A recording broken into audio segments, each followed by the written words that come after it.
Joel Farrell here, and the content tour continues. We're in Dallas, Texas at the Apothecary. I am sitting here, we're talking about real estate and what's working, what's not with Brannon Potts. How many are you doing at a time? Right now I'm doing 2. I might go to 3 here soon. There are a lot of moving parts. I sit there during the day and maybe I'm looking at invoices of the build pieces coming in. I've got a spreadsheet I'm managing. Here was my budget. Am I above budget, under budget? I'm making sure I have all my numbers right when I'm doing my draw request from the bank. There are a lot of moving pieces, so you have a lot of detail, and I'm managing 2 builds, and there's of course 2 separate invoices and 2 separate things. There's lots of moving parts. I'm at the stage now over time that I feel like I can handle 3. When I first started, it was 1 at a time, and it allowed me time to grow that skill of even just managing 1 build and all those moving pieces. Now I've grown to where I think doing 2 at a time, and now I think maybe I could do 3. So those that don't know the construction lending side of things, so you as a buyer, you're going to go buy a piece of land and then do all the research to make sure that it's the right fit for your model, but also, you know, fits the code and it's buildable and all these things. Can you walk us through that part of the process as well, the acquisition? So I think I understand what you're saying. So I'm buying the land, that's the first part, and typically I'll pay cash for that. That'll be my upfront cash, and I'm then going to the bank and saying, here's what it's going to be to build this out. Here's my budget. Let's just say it's $210,000. The lender is then getting an appraisal on that property after construction value, be it 265, 270, whatever that appraiser puts on it. And then they're doing 75% of after completion appraisal. That's not every bank. Every bank's a little different, and especially those local banks, some of them might do 75 or 80% of construction. That's a totally different structure. I've got a local bank that will do 75% of after completed value. So then I get that loan. So I have another closing. So I've closed on the lot, and there's a little bit of cost on that closing. Then you've got a construction loan, and there's a little bit of cost on that construction loan. Then you have the interest carry throughout the project. How I underwrite it and how I teach, even on my channel, is it's around 40% of the construction loan. Use that as your metric, 40% of the construction loan multiplied by the interest rate of your construction loan. That should be your budget for the interest portion during construction. So there's little tricks to say, okay, what should be my budget for interest carry throughout the project?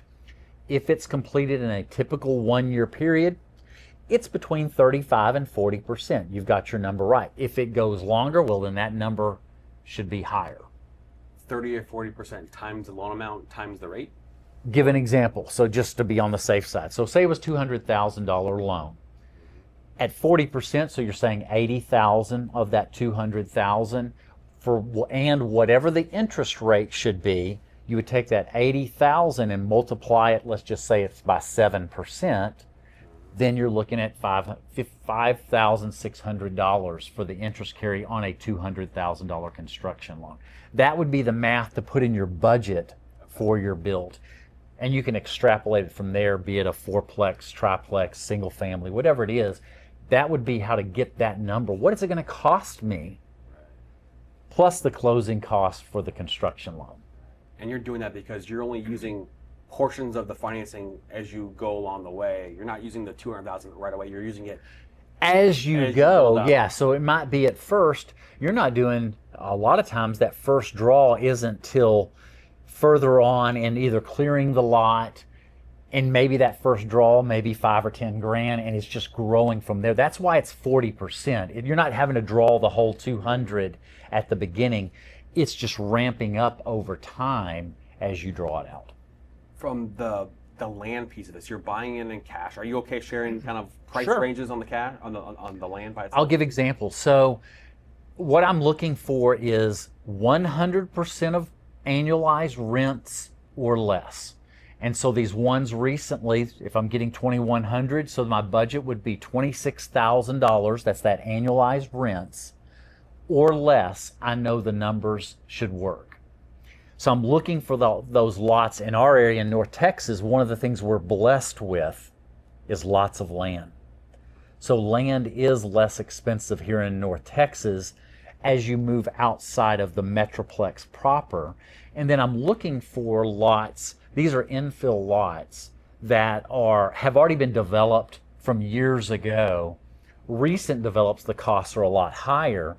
Older developments that still have some empty lots is where I've been able to find them. And these are lots that I'm looking for that already have all the utilities in them. So I'm looking at that 26,000 and less. And so I'm finding lots typically in that 15 to 20,000. These are smaller lots. Naturally, these are small. 50 by 75. These are small lots. But you could use that same multiplier. Say I had a larger lot, but I could get more doors.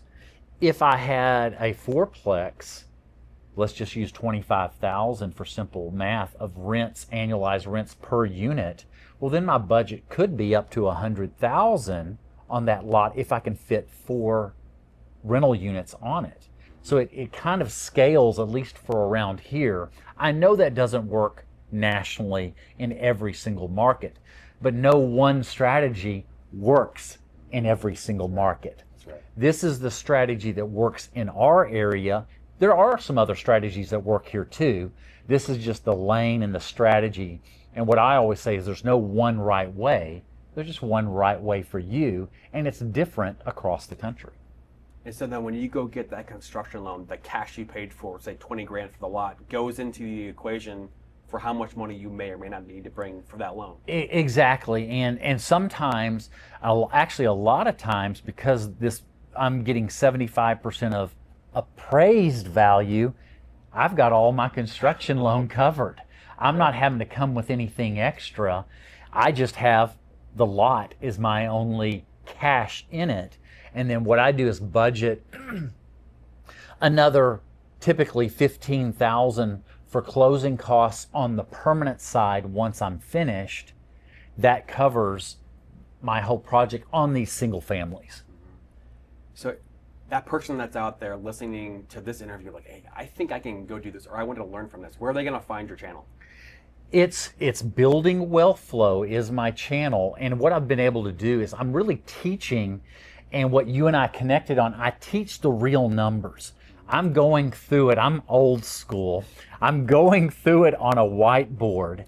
That's just how I like to do it, because I'm able to put up on the whiteboard what's happening. I've even got these current builds starting the series here in the next few weeks, where I'm going through the construction process of a series of 4 or 5 videos, and I'm talking about some of the costs. I break it down in per square foot so that it helps me, and I learned this from somebody else. So if I'm doing a single family or I'm doing a multifamily, if my roofing costs, say, let's say it costs me $3 a square foot, and it's square foot under roof is the number that I use, it can generally extrapolate, being at a single family or a fourplex, what is the number I'm getting from my vendor, my contractor? Is it in line with what all my other build costs were? So it lets me know, is that in line with the budget? And as I'm creating budgets for larger projects, I have a general number because I'm looking at what did I pay per square foot for the project. Okay. So we're talking about, building wealth, right? That's the whole point of this, to be able to build the wealth and then take our foot off the gas pedal down the road. And again, we talked about this earlier, but once you get to a certain level of goal, of doors, you're not going to, stop. Retirement is not doing anything. It isn't. I've been thinking as that window's getting very close, what is my purpose? And I think I found an avenue, and it genuinely came from Michael Zuber from One Rental at a Time. He mentioned it to me 2 years ago, said, you need to start a channel. First reaction was, no, I don't need this. Well, now it's become not only yes, but it brings meaning to my life. I'm doing this channel whether it ever makes a dollar for me or not. I'm an older Gen Zer. I'm doing it to make an impact.